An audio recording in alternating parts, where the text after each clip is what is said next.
All right, welcome in. Late Kick is live. It is March 5th. Been a little while. Year of our Lord 2020. Happy to have you with us. Same basic look, same channel title, new channel location, and I'll explain all that at the end of the show. In the meantime, we got a lot to talk about. Spring ball is upon us in some places. It is just about to be upon us in other places. And as you know, this time last year is when we originally started this show independently. Now we're under a much bigger umbrella, which fortunately for you and myself gives us a whole lot more resources and intel to play with. And we're going to leverage that and harness that to our fullest extent. So tonight, I'm going to talk a little bit, maybe from a different angle, about a story you've probably been following, which is, of course, Nick Saban, Scott Cochran, that whole deal. I'm going to hit some LSU rumors, intel, a little bit of rumblings down there as they get set to open spring ball. I'm going to kick it over to Columbia, South Carolina, and I'm going to probably agree in 2020, March of 2020, with what you guys were saying this time last year, so March of 2019. Got a lot of reasons for that, so we'll get to that. And we're also going to touch on a few other things. At the end of the show, kind of detail what's happened over the last month, how in the world we ended up here, what's going on here, and what is to come here.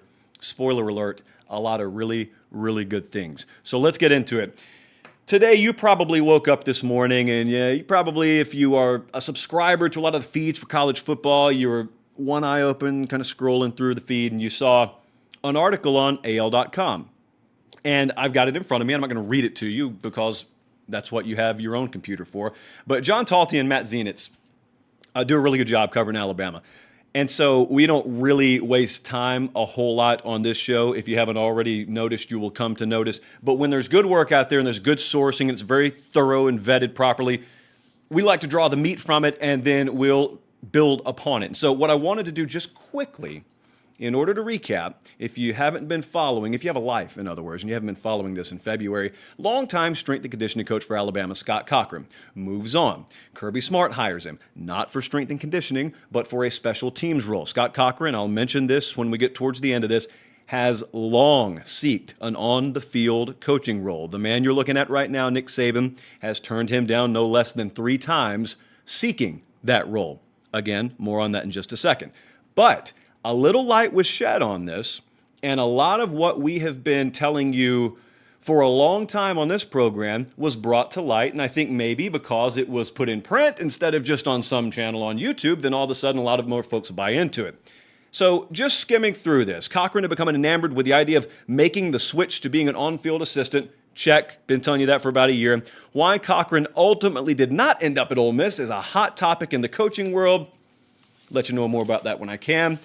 Regardless of what happened between Ole Miss and Cochran, it solidified in his mind when it was handled the way it was, he being Scott Cochran here, that it was time to move on. I want to pause right here and I want to let you know what that means. What it means is Scott Cochran was no longer going to be one of the strengths of Alabama football the way that he had been. And I'm not even, guys, I'm not talking about from the standpoint of are his methods outdated, because I'm not qualified to break that down, nor in all likelihood are you. But what we see here is, and there's a quote, a very well-sourced quote in this piece from Zenitz and Talty. He made up his mind. I'm leaving. I'm done with the strength thing and dealing with Coach Saban.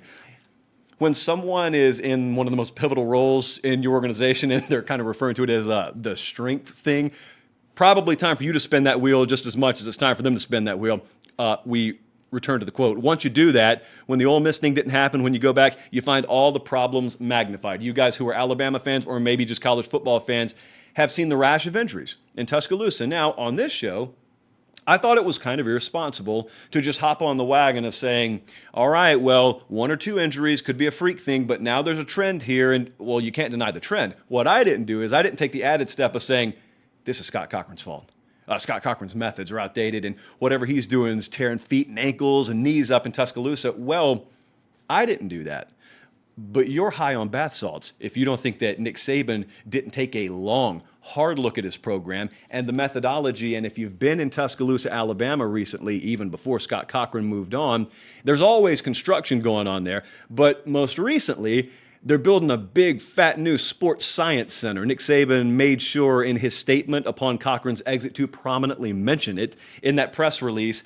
That wasn't by accident. Nothing that guy does is by accident. I continue. The advice from Saban, once he learned that Cochran wanted to be an on-field guy, was to attend Alabama special teams meetings and invest time into learning the intricacies of the position. Cochran left upset. He thought he had already done that. Saban, meanwhile, had concerns about numbers and results from a strength and conditioning standpoint. He wanted tweaks made to the program. Sources said Saban began riding Cochran. At that point, Cochran even more determined to leave.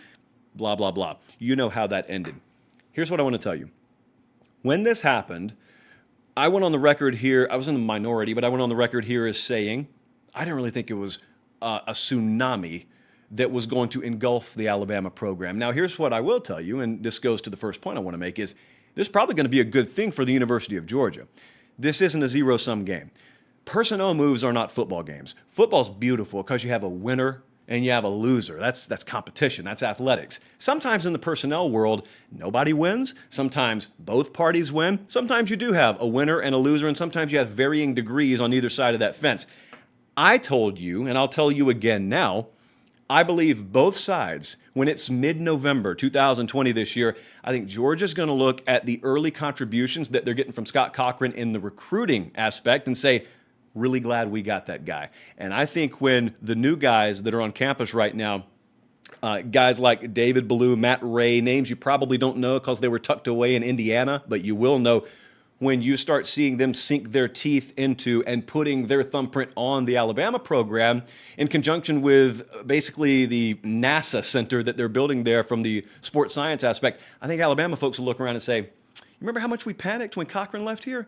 You know, as it turns out, we're doing okay here. It wasn't a crippling blow. What it was a perfect storm of a dead period, two brand names in Georgia and Alabama, and the need to generate conversation and clicks and what have you. So we didn't really buy into that. Here's what I will tell you, though.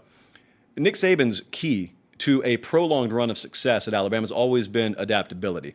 I want you to not even think about strength and conditioning. I want you to think for a second about offense.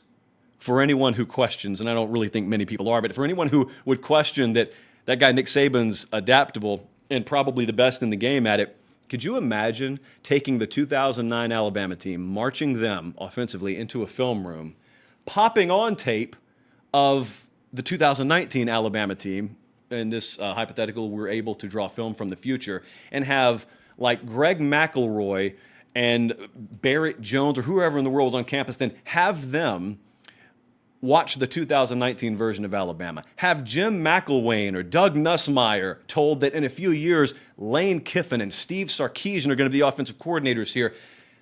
Think about defensively, even as recently as 2011 or 2012, the way that Alabama won games, and then having Johnny Manziel and Nick Marshall make them look foolish, and having Nick Saban look at his own side of the ball where he specialized on defense and saying, we got to recruit a different athlete. And we got to develop them differently. And then all of a sudden you went from having a bunch of Dante Hightowers and Courtney Upshaws to Rashaan Evans, who is a freak and who in previous years will play safety probably for Alabama. And so Nick Saban's been adaptable with every aspect of his program. Why in the world would it be so crazy to assume that maybe even if Scott Cochran was staying there was about to be an overturning of several stones in search of regaining the stranglehold on the sport that they once had. And make no mistake about it, they recruited lights out, but what they did was they physically imposed their will on pretty much everyone they played. Alabama hasn't fallen off. They're still in the top tier of college football, but when you've seen them against Clemson, when you've seen them most recently against LSU, when you've seen them play Georgia, not only have they not appeared to be the far physically superior team, maybe in some of those cases, they haven't been the physically superior team, period. That's not something they're comfortable with. And that's not something, when you have the resources that they do, limitless in supply, that's not something that they'll ever be comfortable with. But just some feedback that I was getting before Cochran ever left, as recently as, or as early as last year, there was a growing divide. I don't think I talked about it on the show, but there was a growing divide between the public fan perception of the value of Scott Cochran. This exists with a lot of strength and conditioning guys, by the way. They are high profile, more high profile now than they were in 2002. There was a growing divide between the value that people inside the industry and inside Alabama placed on him versus maybe the value that fans and media did. So when this happened, I knew what I was going to hear. I was going to see headline after headline that this is potentially a crushing blow to Alabama, and I knew I was going to look at the eye, Josh, here, and I was going to get text from people whose opinions I trust saying, I mean, it's going to sting, but watch what they do. And so I sat back and I said, good for Georgia. Probably not nightmarish for Alabama. And as it turns out, with the hires that they've made, mark my words, this time next year, this will be a distant memory, and folks will be looking for new low-hanging fruit to bash off the tree.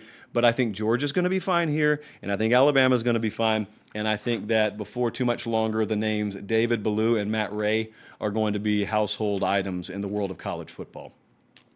Let's move on, shall we? This time last year is usually a sentence and a phrase that I use a lot around this time of the year. And mainly it's because everyone has optimism in February and in March. And it's no different in Auburn, Alabama. But you remember where the optimism was drawn from? This time last year, the optimism in Auburn was being drawn from the fact that you had just painted the walls with Purdue's blood. How did that happen after a somewhat disappointing season? Well, remember, just to give the proper backstory here, we watch Auburn go into the bowl season, and we've got changes. Chip Lindsey's the offensive coordinator at Kansas for I think 45 seconds, wasn't it? And then he takes the head job at Troy. Well, this man, Gus Malzahn, says, I'm doing what I came here to do. It was a mistake. He was famously quoted as saying, it was a mistake to ever give up my clipboard. I'm taking it back, and I'm calling plays in this bowl game. And so what did he do? He called plays in the bowl game, much to the chagrin of the Purdue Boilermakers. So Auburn names the score in the bowl game. And then we come into January, and then we go into February, and everyone's jacked because it's all of a sudden like Gus Malzahn's found that mojo that's so important in this world. And we're going to go into spring, and we got either Bo Nix or Joey Gatewood, both of whom seem to be more talented than maybe the options we've had on campus. And we nailed that. I don't want to pat myself on the back, mainly because the shirt's too restrictive to do so. But Bo Nix, and I'll stand by this, is probably pound for pound as talented this side of Cam Newton as any quarterback Malzahn's had. Whether they can develop him to his ultimate potential remains to be seen, and that's an entirely separate topic. I think the overarching key topic for Auburn football now and forever is, will this coaching staff ever recruit from high school and develop a quarterback to be a championship caliber player? But having said that, everyone thought things were going to be all well and good because Malzahn's calling plays now. We're going to get back to our roots, and we're going to run more tempo, and we're going to maximize the potential of the personnel that we have. We recruit to one system, we play to the other one. Well, now we're a year later, and I think that one of those gaps is forming maybe with Gus Malzahn's perception of his program and fans' perception of the program. Because if I just snap my fingers and say, Auburn 2019, what were they? Most people's consensus is, it wasn't all that great. If Auburn played in the ACC last year, they're probably 11-1, and that's if they face Clemson.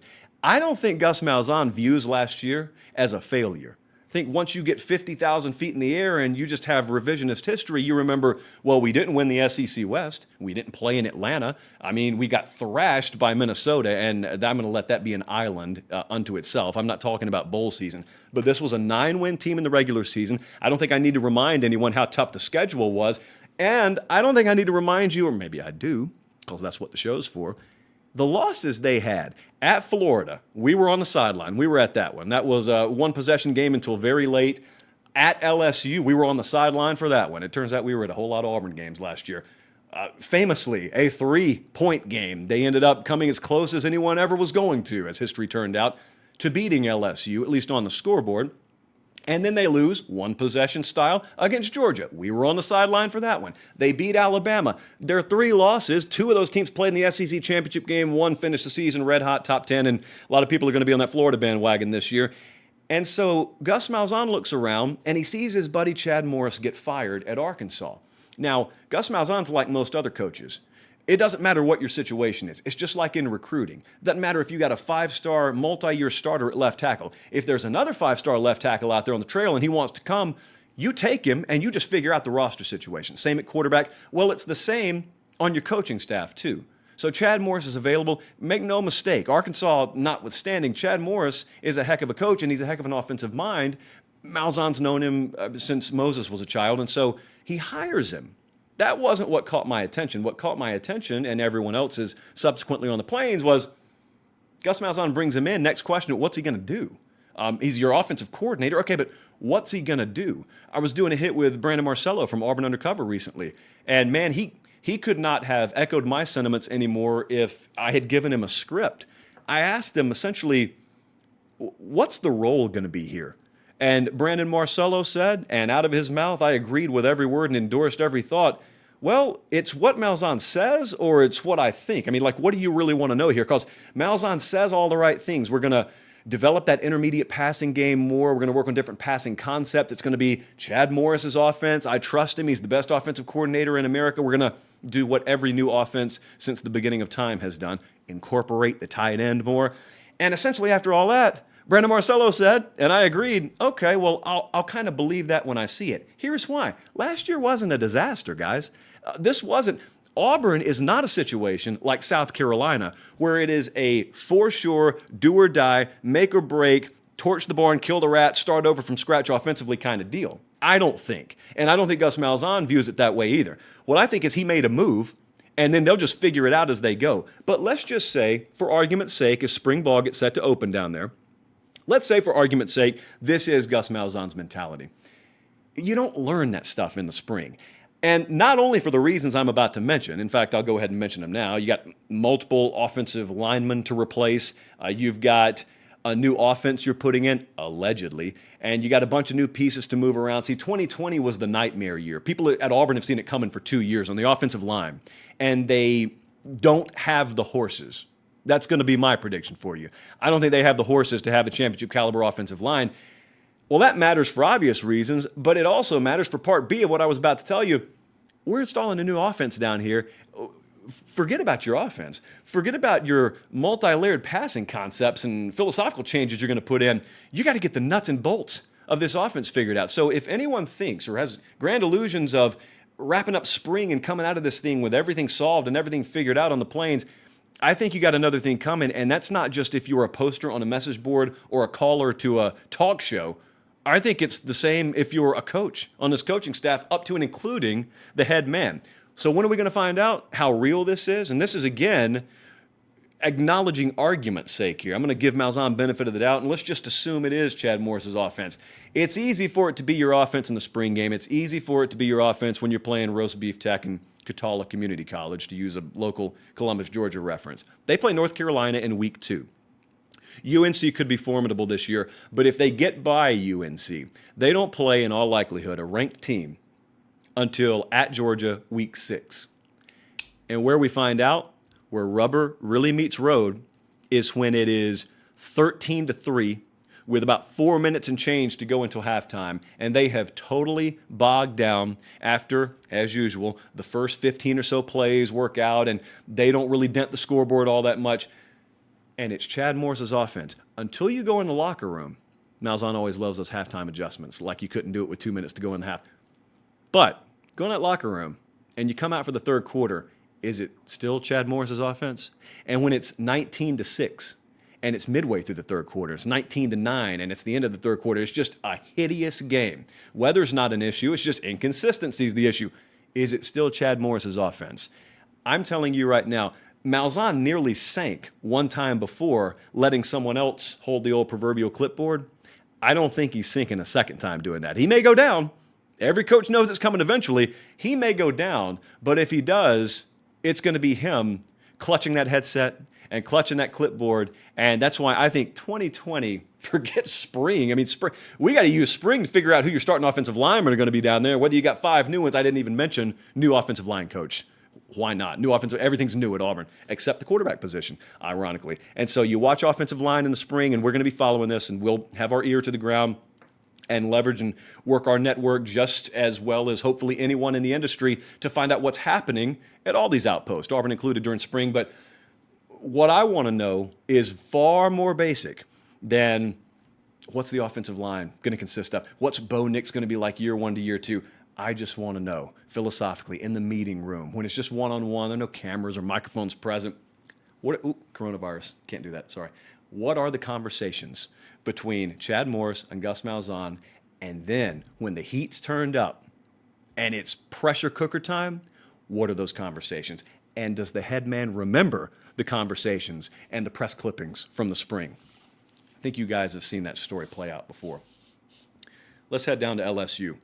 LSU, I was parked in Columbus, Georgia. Just to give you a little backstory about how Late Kick started. I was doing this independently this time last year. We were in Columbus, Georgia, and I kind of latched on to LSU a little bit. I saw a whole lot that I liked, and there were a few question marks, offensive line being one, that I saw as standing between them and an SEC Western Division championship, because I thought the roster was good enough to match Alabama, and I thought that quarterback, with the implementation of everything else new, was going to be enough to challenge Alabama, because I thought LSU, from a commitment to a new approach standpoint, they went full DeSoto. They landed on the beach and they burned the ships. There was no going back. And I think as the spring wore on and then the offseason went on, and, we're sitting in Hoover, Alabama, and here comes Ed Orgeron, and he's talking about how, he's not smiling, he's not laughing, he's just kind of matter of fact saying, we're committed to this. He's joking around saying, I've seen the playbook. There's a lot of 4 and 5 wide in there. And everyone kind of, look at this swamp creature. What in the world is he talking about? By the way, the same ones who kind of, in a roundabout way, mocked him in the offseason were the same ones writing the articles at the end of the season, wagging their finger at the rest of the college football world, knowing that they were wagging their finger at the very thing they were guilty of. And that is basically thinking a dude who talks like this can't outsmart the sport. Well, all Ed Orgeron did was not outsmart the sport. What he did was he hired people to outsmart the sport, and then he was smart enough to get out of the way. There are a lot of other coaches, one of whom we're going to talk about before the show's over tonight, who maybe need to take a page out of the Ed Orgeron playbook and wash those hands, say, you guys got it, and leave the room and go find something else to do. So that's what Ed Orgeron and LSU did last year. A lot of people didn't buy in until midway through the season last year. And listen, I'm not here to do that, because we'll be wrong all the time with our predictions too.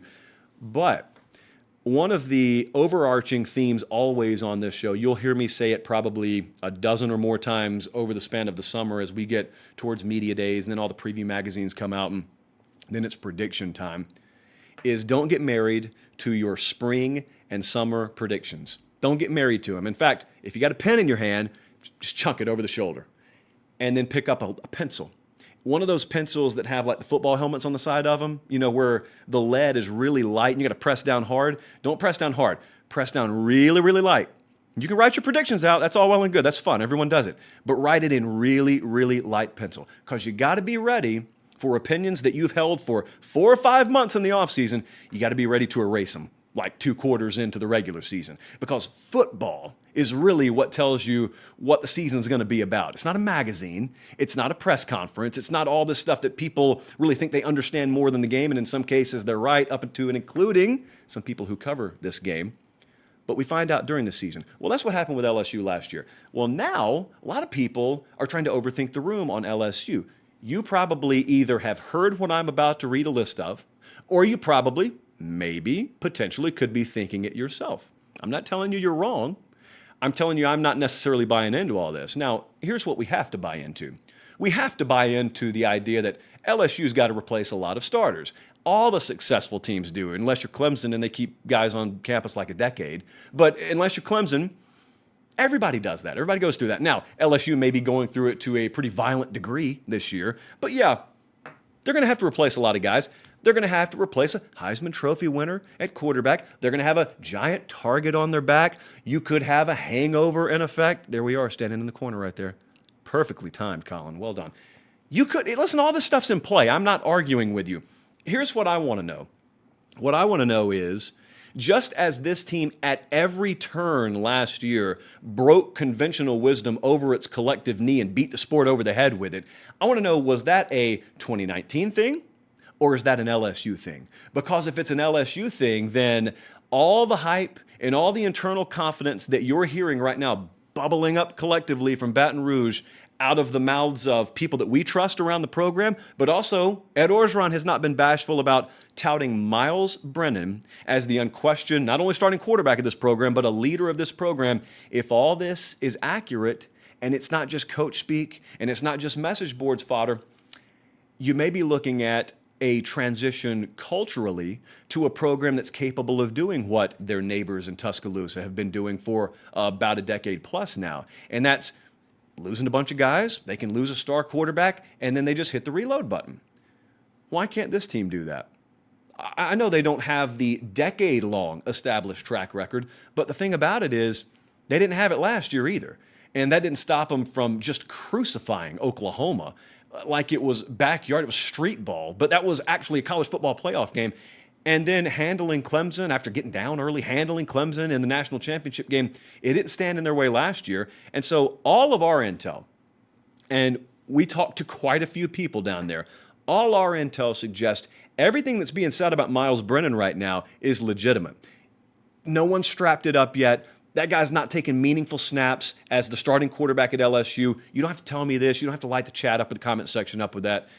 Do it, just not with that. I know all that, guys. You don't have to tell me anything that I already know. But let's talk about what we don't know, but what we're going to find out. What will he be as a starting quarterback? Now I want you to look at the helmet. You see the LSU helmet. And in a lot of cases, this is the way a lot of folks' minds work. You think of a helmet, you think of a reputation. So I say Miles Brennan, you think of the LSU helmet, and you think of the reputation of LSU offense. And 1 year does not a reputation make. Now, even I will acknowledge that.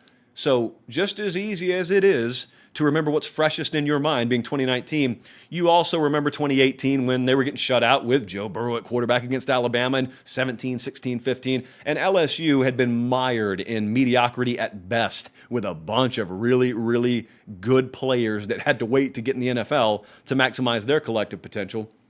And so now everyone wonders, okay, well, you had Burrow last year. Maybe he was just a generational guy. He's going to be in all likelihood the first pick in the NFL draft. Well, here's what the thinking is at LSU. And here's kind of what I make it analogous to. I'm a big believer in metaphorical speaking here. Roger Bannister was the first guy to run a sub 4-minute mile. Up until he did it, everyone just assumed that's not humanly possible. I mean, a sub 4-minute mile, you need machinery to do that. And so for a long, long time, at least in documented history, nobody ran a sub 4-minute mile. Then Roger Bannister, he ran a 4-minute mile, sub 4 actually. And guess what happened after Roger Bannister ran his sub 4-minute mile? Then this dude did it, and that dude did it, and that dude did it, and all that changed was someone showed that it was possible. Now I want you to put yourself in the shoes of Miles Brennan. He's not a true freshman. He was on campus last year. He was there last year. He sat there just like you and I did, but he had a different vantage point, and he watched a revolution happen right before his eyes. He now steps in to fill the shoes of starting quarterback at LSU, but he's not stepping in trying to do what no one's ever done down there. He's stepping in and he's seen it done. And those wide receivers have seen it done. And the grad assistants there have seen it done. The entire culture last year changed in Baton Rouge. And so what once was thought to be impossible has now been shown to be very possible. Now is it duplicable? For the folks who came after Roger Bannister, it was. And I think right now a lot of folks are looking at all these cons, having to replace all the starters, new quarterback, new offense. False, but that's what is going to be alleged. New offense, target on your back, could be a letdown season, could get complacent. And you're going to look at all that stuff, and you may allow yourself to overthink the room. And all I'm going to look at is the potential that a new culture is in place. And this program is one of a handful, a very select handful that's able to now hit the reload button. And if LSU is in reload territory, 10 wins is the floor. If they're not, then 8 or 9 wins is always a possibility. I don't believe that's where they are anymore. I believe that's where they were. I believe that team right there is one of about half a dozen that I circle. If the sport works out the way it typically does, that's capable of winning a championship now. Wasn't saying that about him 2 years ago. I was saying it about him this time last year. Think I got a pretty good feel about LSU. And the one thing that I can't wait to see this spring, it's not even quarterback. Guys, I got confidence in Miles Brennan. The one thing I can't wait to see this spring is the same thing I couldn't wait to see last spring. How does their offensive line develop? The answer to that question a year ago was, they're going to go on to win the Joe Moore Award. Talking to Shea Dixon, our guy with Go 247 last week, and we were talking about that offensive line. Had a lot of really good stuff on the message board there, actually, on the LSU site. And I asked him, Shea, what's your confidence level here? What are people's confidence levels collectively inside the program and around the program? Because this time last year, it was a huge question mark. They ended up winning the Joe Moore Award. And he said, there's probably even a little bit more question around this group, maybe even than there was last year. We saw how it worked out last year. Can't wait to see how it works out this year. All right, final thing I wanted to hit tonight, and then I'm just going to kind of give you some details about what's going on with the show and what will go on with the show and why in the world I'm wearing this ridiculous shirt when it was lovely outside today. There's no excuse to be wearing sleeves right now. Is Will Muschamp in his final spring at South Carolina? Some of you may have seen the YouTube channel here at 24/7 Sports. I did a video about this the other day, and I kind of wanted to rehash and then offer up some things that we've heard, some of the hoofbeats that we've heard from Columbia, and how this may impact the entire SEC Eastern Division and beyond.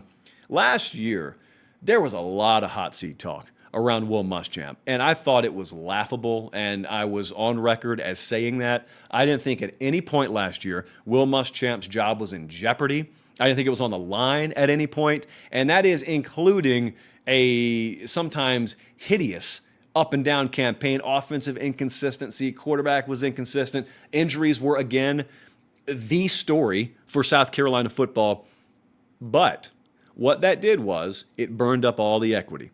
And so you had the brand new $60 million facility over there that Will Muschamp was heavily involved in designing and building and fundraising. And so that's important. That goes a long way with very deep-pocketed people.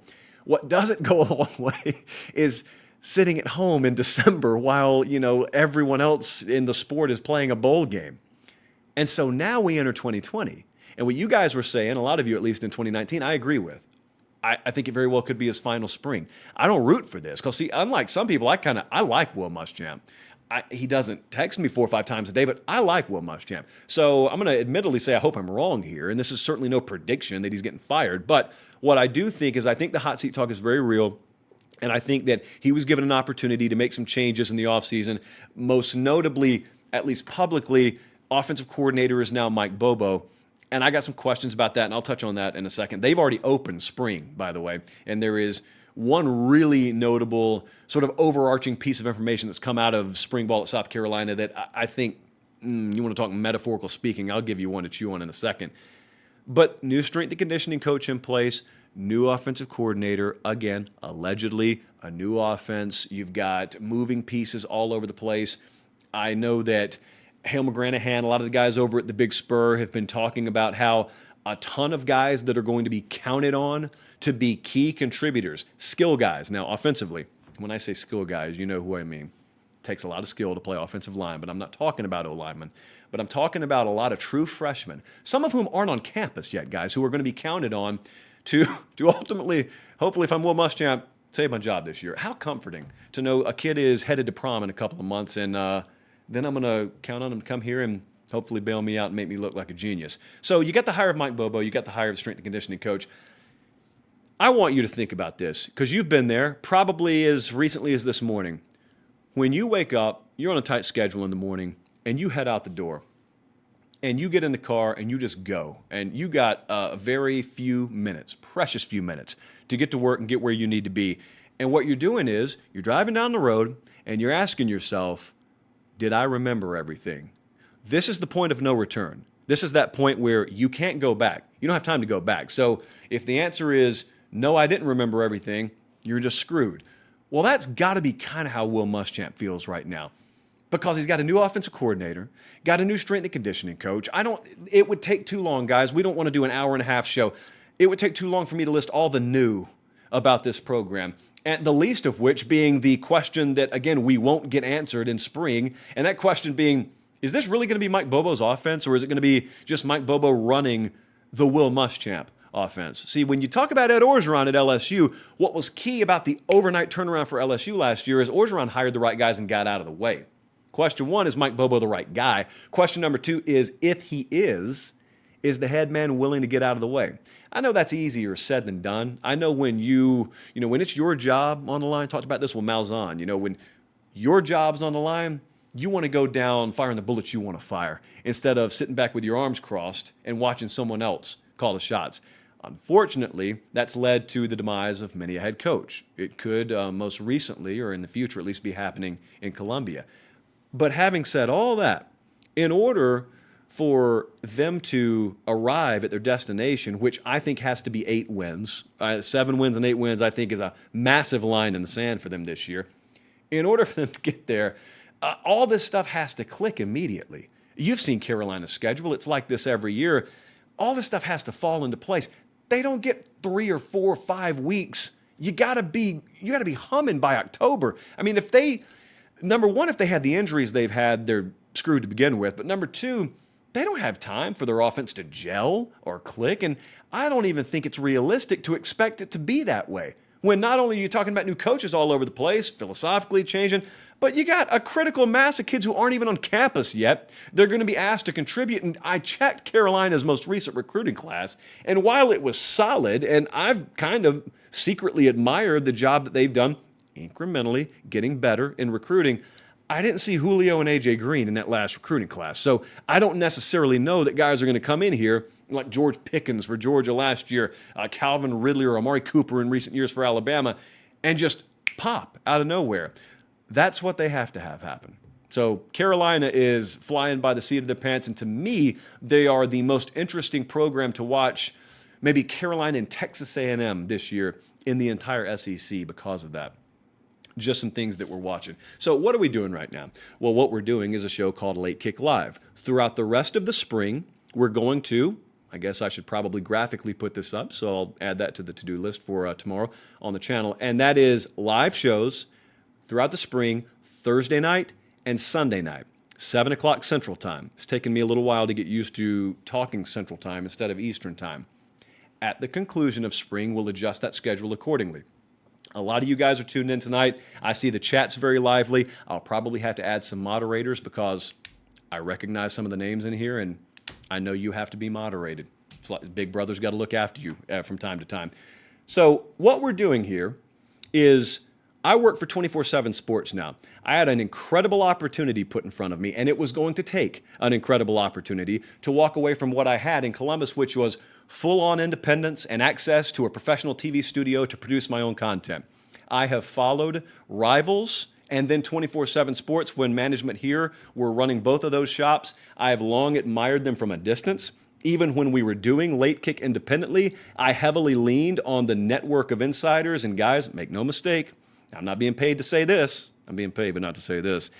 There are no better insiders in the college athletics industry than the network that they have at 24/7. When I was independent, I leaned on them heavily. So now I work here, and we can lean on them even more heavily. You know the kind of show we want to do if you've already watched us. If you don't, this is not a hot take show. It's not a debate show.